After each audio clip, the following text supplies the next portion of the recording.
উত্তৰ পূৰ্বাঞ্চলৰ সামাজিক সাংস্কৃতিক সংস্থা এনাজৰীৰ উদ্যোগত শনিবাৰে শ্ৰীমন্ত শংকৰদেৱ কলাক্ষেত্ৰৰ শ্ৰী শ্ৰী মাধৱদেৱ আন্তৰ্জাতিক প্ৰেক্ষাগৃহত অনুষ্ঠিত হৈ গাম্ভীৰ্যপূৰ্ণ বঁটা প্ৰদান অনুষ্ঠান লগতে অসমীয়াৰ হিয়াৰ আমঠু জুবিন গাৰ্গৰ সশ্ৰদ্ধ সোঁৱৰণেৰে এক শ্ৰদ্ধাঞ্জলি অনুষ্ঠান। অনুষ্ঠানৰ আৰম্ভণিতে জুবিন গাৰ্গৰ প্ৰতিচ্ছবিত মাল্যাৰ্পণ আৰু বন্তি প্ৰজ্বলন কৰা হয়। তাৰ পাছতে প্ৰেক্ষাগৃহত উপস্থিত প্ৰতিগৰাকী ব্যক্তিয়ে মায়াবিনী শীৰ্ষক গীতটি গাই জুবিন গাৰ্গলৈ শ্ৰদ্ধা নিবেদন কৰে।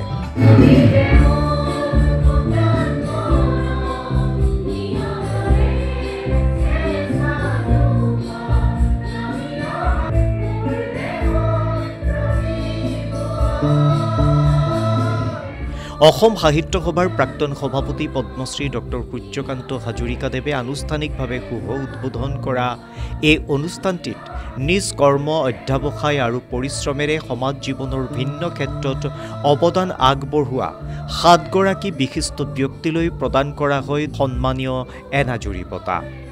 বিশিষ্ট ভাষাবিদ, শিক্ষাবিদ, কবি ডক্টৰ লীলাৱতী শইকীয়া বৰা আৰু নিজ সাধনাৰে চিত্ৰশিল্পৰ ক্ষেত্ৰখনত এক সুকীয়া আসন দখল কৰিবলৈ সক্ষম হোৱা বিশিষ্ট চিত্ৰশিল্পী ননী বৰপূজাৰীক প্ৰদান কৰা হয় জীৱনজোৰা সাধনা বঁটা।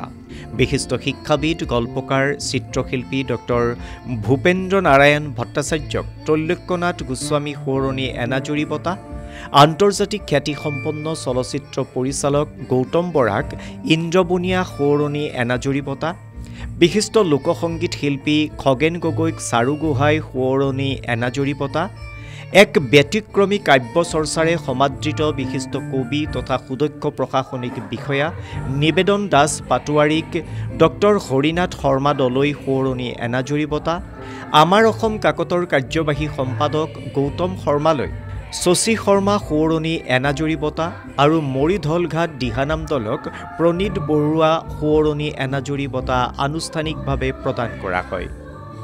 এনাজৰীৰ উপসভাপতি নৱজিৎ ডেকা আৰু সাধাৰণ সম্পাদক অলকেশ ৰঞ্জন ভট্টাচাৰ্যই আঁত ধৰা অনুষ্ঠানটোত এনাজৰীৰ বাৰ্ষিক মুখপত্ৰ পথিকৃত উন্মোচন কৰে অসম চৰকাৰৰ জ্যেষ্ঠ প্ৰশাসনিক বিষয়া তথা সুলেখক আৰণ্যক শইকীয়াই। এই অনুষ্ঠানটিত বিশিষ্ট অতিথি হিচাপে উপস্থিত থাকে ডক্টৰ সূৰ্যকান্ত হাজৰিকা, কণ্ঠশিল্পী বিমান বৰুৱা, অভিনেতা তৌফিক ৰহমান, ডাক্তৰ হিতেশ বৰুৱা, দিগন্ত ভাৰতী, উপকূল বৰদলৈ, ধনজিৎ দত্ত, ডক্টৰ অৰুণ শৰ্মা, দেৱপ্ৰসাদ মিশ্ৰ আদিকে ধৰি অসমৰ ভিন্ন ক্ষেত্ৰৰ কেইবাগৰাকীও বিশিষ্ট ব্যক্তি। অনুষ্ঠানটিত দিগন্ত ভাৰতী, খগেন গগৈ, বিমান বৰুৱা, ৰাণী বৰা, ডেইজি দাস, ডেইজি মালী, অঞ্জলি মালী, প্ৰেৰণা প্ৰত্যাশী, ইন্দ্ৰাণী তালুকদাৰ, নিবিৰ কুমাৰ শৰ্মা, ইমদাদ প্ৰতিম, অঞ্জলি মালী, শতৰূপা দেৱী আৰু বহুতো শিল্পীয়ে সুৰৰ মায়াজালেৰে জুবিন গাৰ্গৰ প্ৰতি শ্ৰদ্ধা নিবেদন কৰে। আনহাতে এই অনুষ্ঠানত নিজ প্ৰতিভাৰে world wide book of records আৰু গল্ডেন বুক অৱ ৱৰ্ল্ড ৰেকৰ্ডছত নাম সন্নিৱিষ্ট কৰিবলৈ সক্ষম হোৱা বিশিষ্ট বিহু নৃত্যশিল্পী দিদ্ৰিক্ষা সোণোৱালক উষ্ম সম্বৰ্ধনা প্ৰদান কৰা হয়। এই অনুষ্ঠানতে এনাজৰীৰ উদ্যোগত সদৌ অসম ভিত্তিত অনুষ্ঠিত কৰা চিত্ৰাংকন প্ৰতিযোগিতা আৰু কবিতা প্ৰতিযোগিতাত সফলতা লাভ কৰা প্ৰতিযোগীসকলকো পুৰস্কাৰ আৰু মানপত্ৰ প্ৰদান কৰা হয়। সমগোত্ৰীয়ভাৱেই সাগৰে তোমাক ঠাই অকণ উলিয়াই দিছিল, তুমি জিৰণি লৈছিলা। সাগৰখনে জনা নাছিল যে তুমি তেওঁতকৈ বিশাল। তুমি জিৰণি লোৱাৰ দিনৰ পৰাই গানৰ সাগৰত সকলো ডুবিছিল। সেমেকা চকুবোৰে গান গাইছিল, চকুপানীত তোমাৰ গানৰ কলি বহিছিল, কোনেও চকুপানী মচা নাছিল। আটাই বিচাৰিছিল চকুপানীখিনি সেইখন সাগৰলৈ বৈ যাওক।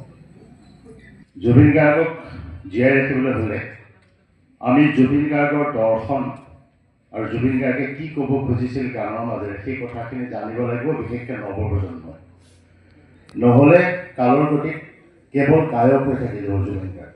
জুবিন গাৰ্গ এগৰাকী গীতিকাৰ, সুৰকাৰ, সংগীত পৰিচালক, কণ্ঠশিল্পী, সমাজ সচেতক, এজন জ্যেষ্ঠ প্ৰশাসনীয় বিষয়াৰ পুত্ৰ হৈ সাধাৰণ মানুহৰ লগত মিলি যাব পৰা শিল্পী। আজি মঞ্চত উপবিষ্ট বিশিষ্ট ব্যক্তিসকল, আমাৰ আজি উপস্থিত আৰু স্বনামধন্য ব্যক্তি আছে, তেওঁলোকৰ সন্মুখত মোৰ নিজৰ বক্তব্য ৰাখিবলৈ মোৰ সেই দৃষ্টতা নাই। তথাপি মই জাষ্ট মোৰ ফালৰ পৰা মোৰ এটা স্মৃতি এটাই ক'ব খুজিছোঁ যে মই জুবিন দাক কেতিয়াও সন্মুখত বা কেতিয়াও যিটো আমি কওঁ ফিজিকেলি মই কেতিয়াও লগ পোৱা নাই, কিন্তু সৰুৰে পৰাই শৈশৱৰ পৰাই মই তেখেতৰ প্ৰায় গোটেইকেইটা গানেই শুনা বুলি ক'ব পাৰোঁ। তেখেতৰ পৰা আৰম্ভ কৰি পিছলৈ আজিৰ দিনত স্পটিফাই হওক, ইউটিউব হওক, চব মানে কেতিয়াও ভবা নাছিলোঁ যে মোৰ এনেকুৱা এটা সময় আহিব যে মই কেতিয়াও শাৰীৰিকভাৱে লগ নোপোৱাকৈ তেওঁ আঁতৰি যাব। ইয়াৰ লগত স্মৃতিটো এনেকুৱা যে মই যেতিয়া জাতিৰ হকে মাৰ বান্ধি থিয় হবৰ হ'ল, মাটিৰ বাবে কঁকালত টঙালি বান্ধিবৰ হ'ল, ভেটি ৰক্ষাৰ বাবে কিস্তি জীয়াই ৰখাৰ বাবে একগোট হবৰ হ'ল। কাকে চপাই দিয়া না মথুৰা হাতলৈ যা, যমুনাৰ ঢৌ দেখি ৰাধা পাৰত বহি, যমুনাৰ ঢৌ দেখি ৰাধা পাৰত বহি পৰিয়া কানাই কাকে চপাই দিয়া না মথুৰা হাতলৈ যা।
শুদ্ধ আৰু বিস্তৃত বাতৰিৰ বাবে চাই থাকক নিউজ ডেস্ক ৰিপৰ্ট।